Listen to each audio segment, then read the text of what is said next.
I came home from a business trip and couldn't even get into my own house. The locks were changed. My name was gone. And living inside? My stepbrother, with his toys scattered across the floor like he owned the place. I'm Autumn. This house was left to me by my grandmother. It was my home. But while I was gone, my mom and her new husband decided it was more convenient to give it to his son, without telling me. What would you do if your own family erased you like that? Would you walk away or take them to court like I did? Let me know in the comments, because no one should have to fight this hard just to keep what's already theirs. The moment the cab turned onto my street, something in my chest tightened. Not from the jet lag. I'd survived worse flights than the one from Toronto. It was something else, a static in the air, like the feeling right before a thunderstorm rolls in. The neighborhood hadn't changed. The maple trees stood naked in the chill of December, their branches reaching out like old hands, brittle and bare. Sidewalks shimmered with a film of rain, and front porches were dressed in modest holiday lights. Familiar. Still, not quite right.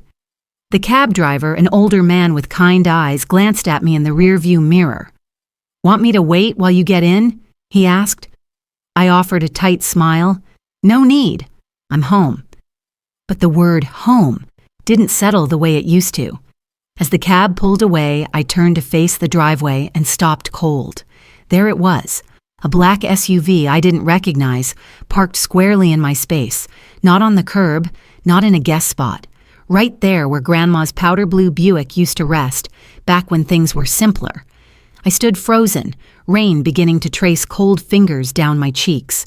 The SUV was polished, newer, the kind with a third-row seat and those built-in TVs kids love.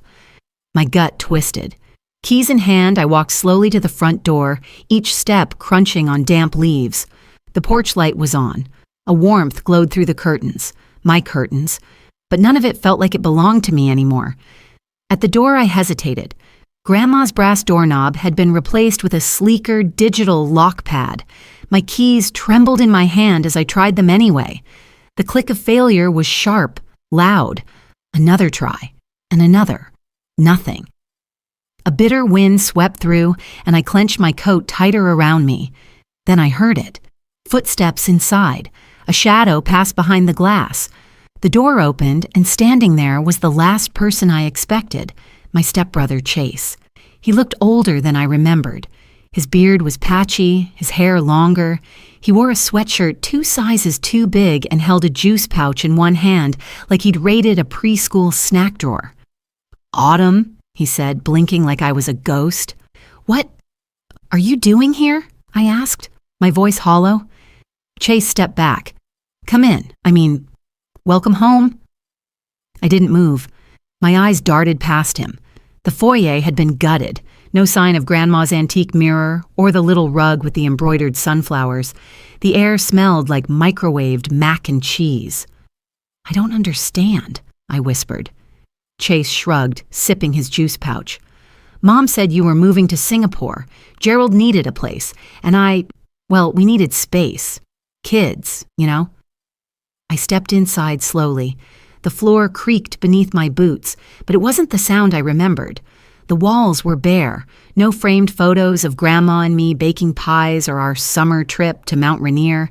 In their place, oversized canvases of abstract blobs and a family photo that wasn't mine. Toys littered the living room. A baby gate stretched across the hallway. And there, on my grandmother's velvet armchair, sat a stuffed dinosaur. I started, then stopped. Chase rubbed the back of his neck. "We figured you'd be gone a while. Didn't want the place sitting empty, you know?" Something burned behind my eyes, but I refused to let it fall. And no one thought to ask me? Chase had the decency to look uncomfortable, but not ashamed. "Mom sent you an email. Gerald said it'd be fine." "Gerald," I repeated. "Gerald said it'd be fine." He nodded, missing the venom in my voice. I turned toward the door. The air inside was thick, too warm. I couldn't breathe. The betrayal wasn't loud. It wasn't dramatic. It was quiet, casual, like I had simply been erased in pencil. I need some air, I muttered. Rain welcomed me like an old friend, cold, honest. I stood on the porch and looked out at the street. The cab was gone. The world moved on. Behind me, Chase said something I didn't catch. I didn't want to. I walked down the steps, past the SUV, and into the drizzle. Each raindrop felt like punctuation to a sentence I hadn't written. Grandma used to say, if they ever try to take this house from you, don't ask for permission to take it back. But tonight, I didn't feel strong. I felt tired. The streetlights flickered against the wet asphalt as I pulled my phone from my pocket. No new messages.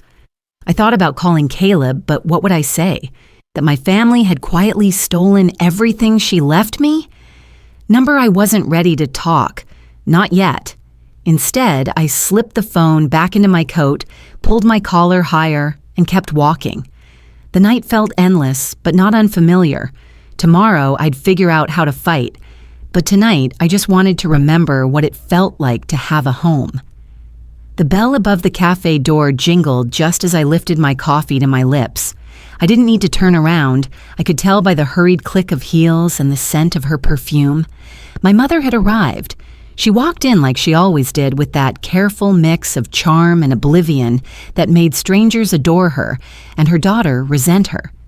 Diane Hayes Miller, now with the added hyphen from her latest marriage, looked polished in a beige wool coat, scarf knotted artfully at her neck. Her cheeks were slightly flushed from the rain, or maybe from being 10 minutes late. "Oh, sweetheart," she said brightly, shedding her coat and sliding into the seat across from me. "I hate this weather. My umbrella turned inside out twice." She didn't ask how I was. She didn't mention the house. Not at first. I stared at the 2 slices of cinnamon apple pie between us, both untouched. It was a deliberate choice. I'd called ahead and requested it. Not because I wanted to eat it, but because I wanted her to see it, to remember. When I was little, before Gerald entered our lives, Mom and I used to make this pie every December. Grandma would sit by the window peeling apples with that old silver paring knife, handing me slices while Mom handled the dough. We always added too much cinnamon. We liked it that way. Now the smell just made my stomach churn. "So," I said after a pause, "want to talk about it?" Diane blinked. "About what?" I let out a soft laugh, but there was no humor in it. "About why Chase is living in my house. Why my keys don't work. Why there's a dinosaur on Grandma's armchair." Her smile wavered slightly, but she rallied. "Oh, Autumn, let's not make this more dramatic than it is. Chase needed a place. You've been traveling so much for work, and with your plans to move overseas—" "I never told you I was moving," I interrupted. She tilted her head. "Well, Gerald mentioned you were looking at job offers in Singapore. I just assumed—" I leaned back, folded my arms, that I'd abandoned the house Grandma left me. Diane picked up her fork and moved a piece of pie around, not eating. "Autumn, things change. You were still in college when she passed. She left you the house because she thought you needed stability. Now you have your career, your life. That doesn't give you the right to hand it off like a rental car."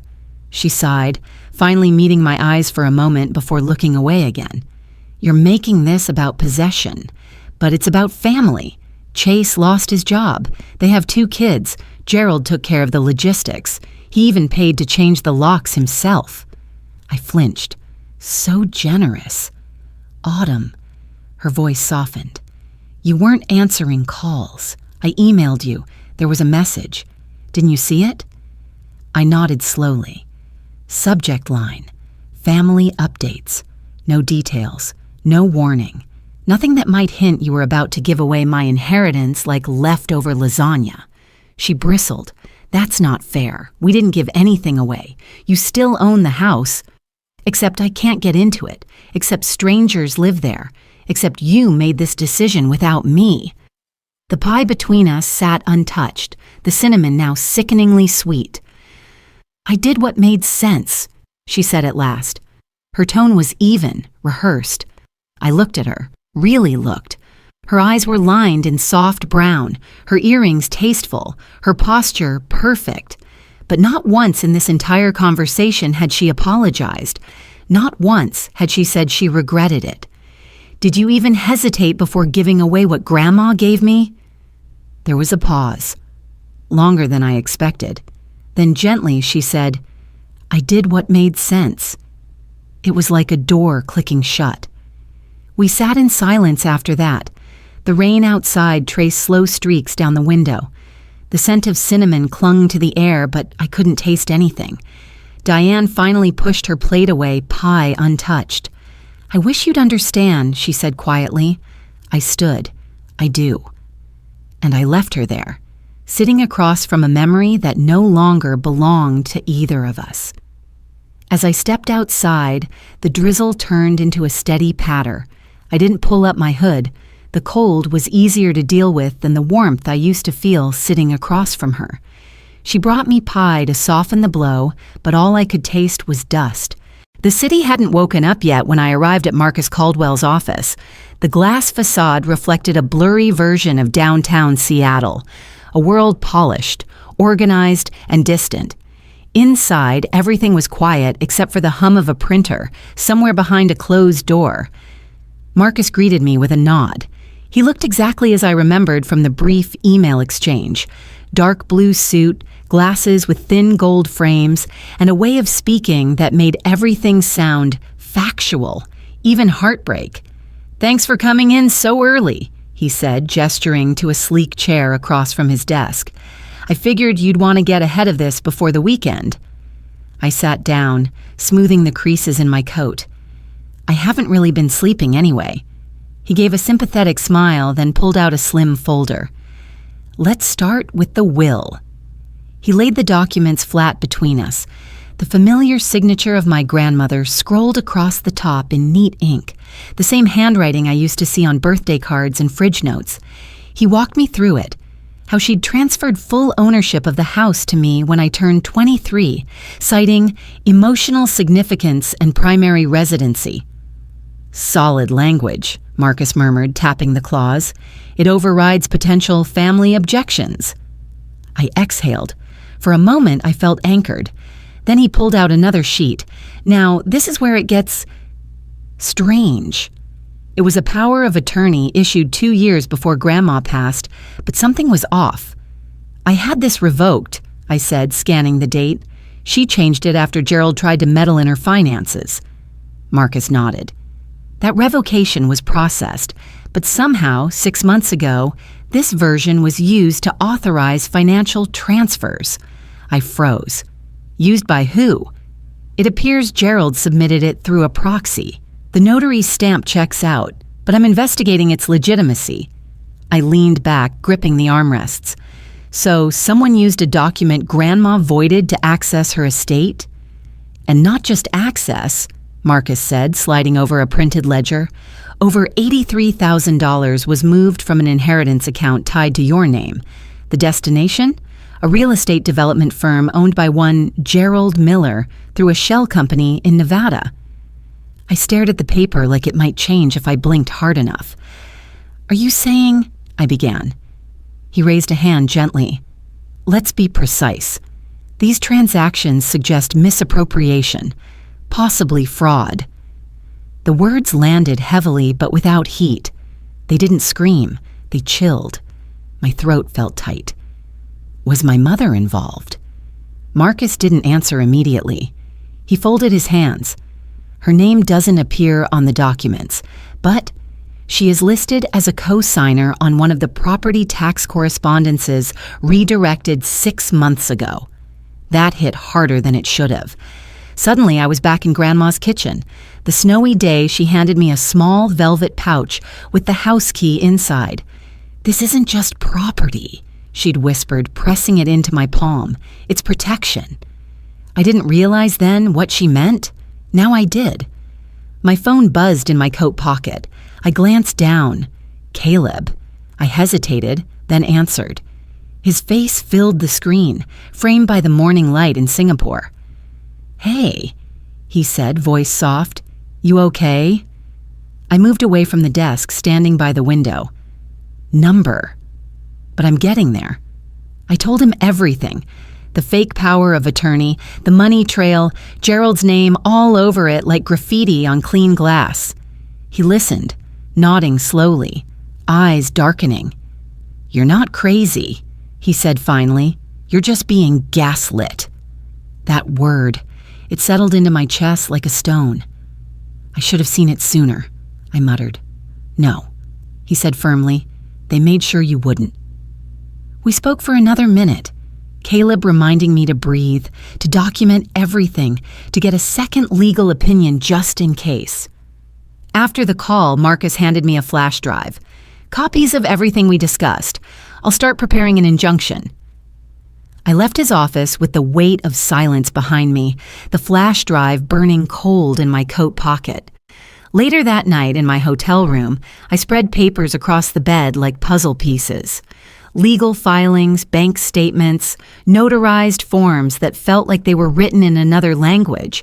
It didn't look like grief, it looked like a crime scene. The rain tapped against the window like a warning, and I realized I hadn't come home to grieve a house. I'd come home to uncover what they'd stolen. There's something different about reading your own name when you didn't write it. Marcus laid the document down in front of me like a detective revealing the murder weapon. The fluorescent light above us flickered slightly, casting a pale glow over the paper. "That's not my signature," I said. My voice barely registered above a whisper. Marcus nodded once. I didn't think so. I leaned closer, tracing the loops and curves of the name written in black ink. It mimicked mine, close enough that a casual observer might not notice. But the loops on the H were too tight. The Y was crooked, like someone had tried to remember how I signed but hadn't practiced enough. It wasn't just forged, it was performed. My name was on a legal authorization to transfer partial property ownership. My property. It had been signed, dated, and notarized 6 weeks before I even returned from Toronto. I pulled my coat tighter around me, though the office wasn't cold. I felt hollow, like air had leaked out of the room. Marcus cleared his throat. "The notary appears to be real. We're contacting the agency, but that'll take a few days. However, the signature discrepancy is more than enough to open a formal claim." He handed me another folder, thicker this time. "Bank activity from your grandmother's estate account, all tied to your name, or at least tied to a version of you." Inside were printed transfers, figures moving like tiny earthquakes from one line to another, large withdrawals routed through temporary LLCs, shell companies linked back to Gerald Miller. Some carried memo notes, consulting fee, property tax advance, family relocation support. $220,000, I whispered. "That's how much they took?" Marcus corrected me gently. "That's what we've tracked so far." I sank deeper into the chair. A framed photograph of his law school diploma hung behind him. Yale, class of 2002. I stared at the edges of the frame like it could anchor me. "Do you think she knew?" I asked quietly. He took a breath. "Hard to say. There are no emails from her personal account, but she's copied on several paper correspondences. That suggests some level of involvement." My phone buzzed. "Caleb." I didn't want to answer, not like this, sitting in a lawyer's office with proof that my own mother had, at best, failed to protect me, and at worst, had betrayed me. Still, I stepped into the hallway and answered. He was lying on his side, propped up in bed, a soft orange glow behind him. "Singapore time, 1:27 a.m. "Hey," he said, "you're still there?" I nodded. "It's worse than we thought." I told him everything. The forged signature, the money trail, Gerald's fingerprints all over the estate. He didn't interrupt, didn't flinch, just listened, eyes dark and steady. When I finished, there was a pause. "If you were someone else's client," he said slowly, "I'd tell you to sue." The words landed heavier than I expected. "It's my mom, Caleb." "I know," he said, "and I know this isn't just about money or property, but this isn't a family disagreement. This is fraud." My throat tightened. What if I lose her for good? He leaned closer to the camera. Then maybe it's time she faces what she chose, in court. That silence came again, thick, heavy. I nodded. "Thank you," I said. "I believe you," he replied, "even if they never did." When I returned to Marcus's office, the forms were ready. Everything neat, prepared. Emergency injunction, civil suit for misappropriation, fraud. He pushed the pen toward me. "Once you sign this," he said, "we move forward. No turning back." I looked down at the blank signature line. My name typed below it, but this time, waiting for my real hand. My grandmother's voice echoed in my head. What's in writing is what people really mean, not what they say. I signed. The sound of the pen scratching paper felt louder than the traffic outside. We printed duplicates. One set stayed with Marcus. The other I tucked carefully into a folder. My fingers lingered on the corner. For years, I had folded love letters, resumes, birthday cards. Now, I was folding proof that I was done being silent. It was past 10 p.m. by the time I returned to the hotel. I sat on the bed for a long time, still in my coat, folder on my lap. My phone buzzed again. A text from Caleb. "I'm proud of you. Sleep when you can." I didn't reply. Instead, I opened my notebook, wrote down the time and date, and underlined it twice. They thought I'd stay quiet because I was their daughter. That was their first mistake. The rain had already darkened the porch steps by the time I stepped out of the car. The neighborhood looked the same as it always did. Wet asphalt, bare maple trees shivering against a soft wind. But my breath came shorter as I approached the house. Even with the new locks and the court papers in my bag, the house still smelled like someone else's life. Like plastic toys and reheated lasagna and air freshener that wasn't mine. The court officer beside me held a clipboard, silent and professional. He wasn't here to comment. He was here to enforce. The locksmith was already working the door, steady hands guiding tiny tools into a system that no longer recognized me. "It'll just be another moment, ma'am," he said. I nodded. My palms were sweating. Behind me, tires crunched against the wet curb. A car door slammed. Another. Then voices. "What is this?" Gerald's voice was sharp, already carrying indignation. "What the hell is going on?" Chase followed close behind, hoodie half-zipped, confusion clouding his face. He looked like he hadn't slept. The court officer stepped forward. "Sir, I need you to remain calm. This is a legal action being enforced under Civil Order number 4211-C." Gerald's gaze snapped to me. "You called the court? You brought someone into this family matter?" I met his stare. It stopped being just a family matter when you falsified documents and drained an inheritance. He scoffed. "We didn't take anything you weren't wasting. You weren't even here." "That doesn't make it yours," I said, voice steady. The locksmith gave a final twist. The door clicked open. Gerald moved like he might push past, but the court officer stepped between us. "You're not permitted to re-enter. Please collect your belongings within the next 24 hours. Gerald's face flushed. "You're tearing this family apart." "No," I said. "You did that. I'm just cleaning up." Chase looked at the ground. Rainwater dripped from his hood. I thought she knew. Dad said it was fine. I looked at him then. Really looked. He didn't make eye contact, didn't apologize. He just stood there, a grown man wrapped in the same passivity I remembered from childhood, when he let others decide who mattered and who didn't. Gerald turned, muttering under his breath, and stalked back toward the car. Chase followed, shoulders hunched. No words of regret. No goodbye. The locksmith handed me a new set of keys. "This is yours now," he said quietly, as if sensing the weight behind the moment. I stepped inside.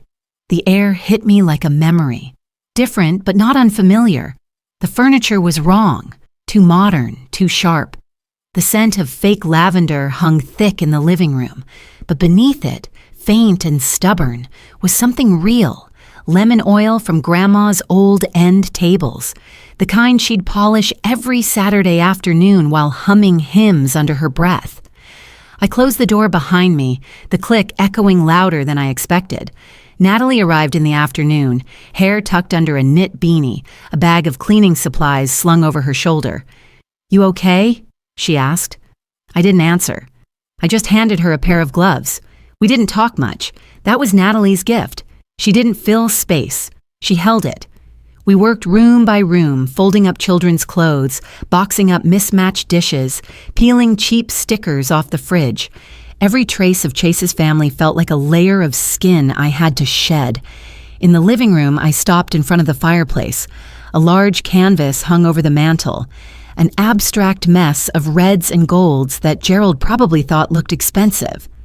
"Help me take this down?" I asked. Natalie nodded. We lifted it off the wall together, careful not to knock over the porcelain clock still sitting on the shelf. Behind the canvas was a thinner frame, tucked neatly out of sight. I reached for it. It was the original photo, Grandma in her gardening hat, me at 8 years old holding a sunflower almost bigger than my head, a summer light behind us, our faces sun-warmed and freckled. I stared at it for a long time. Natalie didn't say anything. She just handed me a soft cloth and waited while I wiped the dust from the glass. We rehung the photo where it belonged. Later, after Natalie left, I wandered the house alone. Each room felt like a half-remembered song.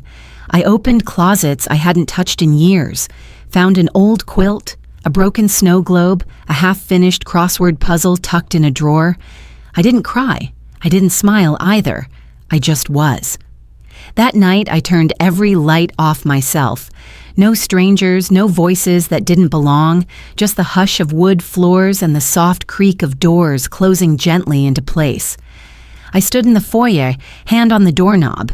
Then, slowly, I turned the new lock from the inside. Click. It wasn't a loud sound, but it was mine. I walked through the hallway barefoot. Rain tapped softly at the windows. The house wasn't silent, it breathed. The silence in the house wasn't empty anymore. It was mine. The envelope was pale blue with a faint scent of lavender, like something chosen carefully. Too carefully. My name was written in cursive, the kind you'd see on sympathy cards or thank you notes from people who still sign with a flourish. It sat on the kitchen counter in the fading light, the corner of airmail postage curling slightly in the humidity. I didn't open it. Instead, I reached for a yellow Post-it, wrote 5 words in black ink, and stuck it to the front. "I've already said goodbye." Caleb didn't ask about the envelope when he walked in. He just placed 2 glasses of wine on the balcony table, then stepped outside to wait. That was the rhythm we'd built over the last year. Quiet understanding, small spaces that didn't need to be filled with explanations. I joined him, the glass cool in my hand. The sun was almost gone now, dipping behind the high-rise skyline of Singapore. City lights blinked on one by one, like stars rehearsing their parts. We didn't speak. I let the evening wrap around me, the sound of traffic humming below, the warmth of the tile under my bare feet, the faint scent of frangipani from the neighbor's balcony. The unopened letter remained inside, sitting under my note like a truth I didn't owe anyone. That morning, I had received an email from Chase, short, tentative. "I don't know what you'll do with this, but I'm sorry, I'm rebuilding. Slowly, I've started therapy. I've moved out of Dad's place. You didn't have to help me see, but you did. Thank you, Autumn, for more than you'll ever know." I didn't know how to feel about it, but I didn't delete it either. That was the difference now. I'd stopped needing to sort everything into right or wrong, good or bad, forgivable or not. Some things just were. Like broken furniture you learn to live without, or favorite songs that remind you of someone you've outgrown. Later that night, I stepped into the small study Caleb and I had built into our apartment. Light wood shelves, soft lamp in the corner. On the wall, above the desk, was a photo of Grandma, smiling in the garden, holding a spade in one hand and a coffee cup in the other. I placed it there months ago after we got back from Seattle. I wanted her to be part of what came next. On the desk was a binder. Inside, the framework for a new nonprofit I was starting. It didn't have a name yet, but the goal was clear: legal education and advocacy for women facing inheritance abuse, especially daughters, especially the ones who were told to let it go or not make a scene. I read over the notes, updated a few bullet points, then closed the binder gently.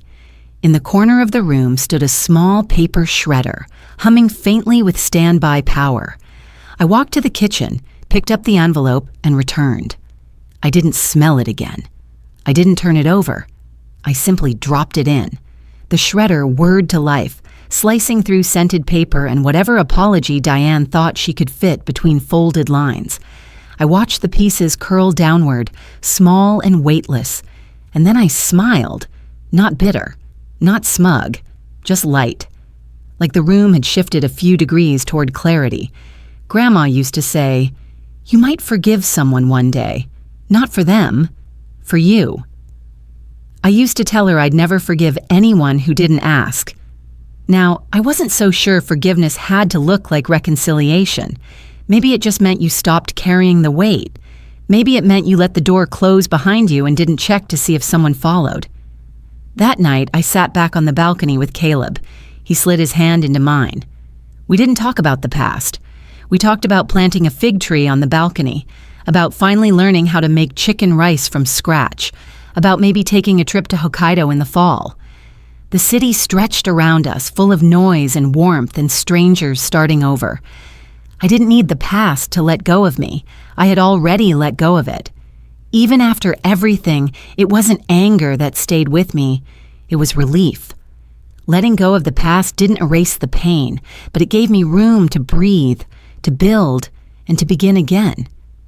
Sometimes, the hardest people to walk away from are the ones who raised you. But love doesn't mean silence, and forgiveness doesn't always mean reunion. Healing, I've learned, begins the moment we choose peace over resentment.